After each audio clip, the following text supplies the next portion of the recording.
మార్కాపురంలో ఈసారి తెలుగుదేశం జెండా ఎగురవేయడం ఖాయమని ఆ పార్టీ అభ్యర్థి కందుల నారాయణ రెడ్డి ధీమా వ్యక్తం చేశారు. 5 ఏళ్లు అధికారంలో ఉన్న జగన్ పూర్తిగా వైఫల్యం చెందారని నారాయణ రెడ్డి విమర్శించారు. నామినేషన్ వేసిన అనంతరం ఆయన ఈ వ్యాఖ్యలు చేశారు. ప్రకాశం జిల్లా మార్కాపురం కూటమి అభ్యర్థి కందుల నారాయణ రెడ్డి నామినేషన్ కోలాహలంగా జరిగింది. వేలాది మంది నాయకులు, కార్యకర్తలు, అభిమానులతో కలిసి తన నివాసం నుంచి రిటర్నింగ్ కార్యాలయం వరకు భారీ ఊరేగింపుతో వెళ్లారు. కూటమి నాయకులతో కలిసి రిటర్నింగ్ అధికారి రాహుల్ మీనాకు నామినేషన్ పత్రాలు అందించారు. అంతకుముందు శ్రీ లక్ష్మీ చెన్నకేశవ స్వామి దేవాలయంలో ప్రత్యేక పూజలు నిర్వహించారు. అలాగే తన నివాసంలో సర్వమత ప్రార్థనలు చేసి తల్లిదండ్రుల ఆశీర్వాదంతో ప్రారంభించారు. ఈ కార్యక్రమంలో ఎంపీ మాగుంట శ్రీనివాసరెడ్డి తనయుడు రాఘవరెడ్డి, కందుల నారాయణ రెడ్డి కార్యకర్తలకు అభివాదం చేస్తూ సందడి చేశారు. నామినేషన్ వేసిన అనంతరం కందుల నారాయణ రెడ్డి జగన్ ప్రభుత్వంపై విమర్శలు గుప్పించారు. 5 ఏళ్లు అధికారంలో ఉన్న జగన్ ప్రజలకు ఏం కావాలో అది చేయలేకపోయారని నారాయణ రెడ్డి విమర్శించారు. మార్కాపురంలో ఈసారి తెలుగుదేశం జెండా ఎగరవేయడం ఖాయమని ధీమా వ్యక్తం చేశారు. నేను నామినేషన్ కార్యక్రమం పూర్తి చేశాను.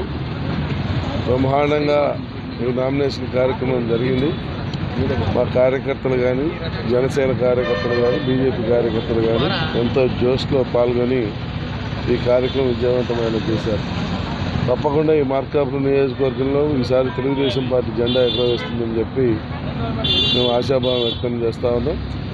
ఎందుకంటే ఈ ప్రజలకు ఏం అవసరమో ఏ పార్టీ వాడికి, వైఎస్ఆర్ పార్టీ వాడికి తెలియదు. ఈ ప్రజలకు అవసరమైన చేయాల్సింది పోయి చేయకుండా మభ్యపెట్టి 5 ఏళ్ళు పని జరుపుకొని ఈరోజు మళ్ళీ మేమేదో చేస్తాము, మాకు అధికారం ఇవ్వండి అని చెప్పి వైఎస్ఆర్ వాళ్ళు అడుగుతూ ఉంటే ప్రజలు హేళన చేసి నవ్వుకుంటా ఉన్నారు. 5 ఏళ్ళు అధికారం ఇచ్చాం, వెలుగొండ ప్రాజెక్టు పూర్తి చేస్తామని అడ్రస్ లేదు. జిల్లా చేస్తామని వాళ్ళే చెప్పారు, జిల్లా కూడా ఇవ్వలేదు. ఇప్పుడు మేము విరగబడుస్తాం, మాకే అధికారం ఇవ్వమని చెప్పి డబ్బు సంచులు పట్టుకొని వస్తూ ఉన్నారు. వీళ్ళకి ఏ రకంగా ఇవ్వాలా అని ప్రజల్లో ఒక చర్చ స్టార్ట్ అయింది. తప్పకుండా తెలుగుదేశం పార్టీ, ఎన్డీఏ, బీజేపీ, జనసేనలో ఉమ్మడి అభ్యర్థి నన్ను, మాగుంట శ్రీనివాసరెడ్డి గారిని ఈ నియోజకవర్గంలో ఆదరిస్తారని నా ప్రగాఢంగా నమ్ముతా ఉన్నాను. 100% టీడీపీ విజయం సాధిస్తుంది.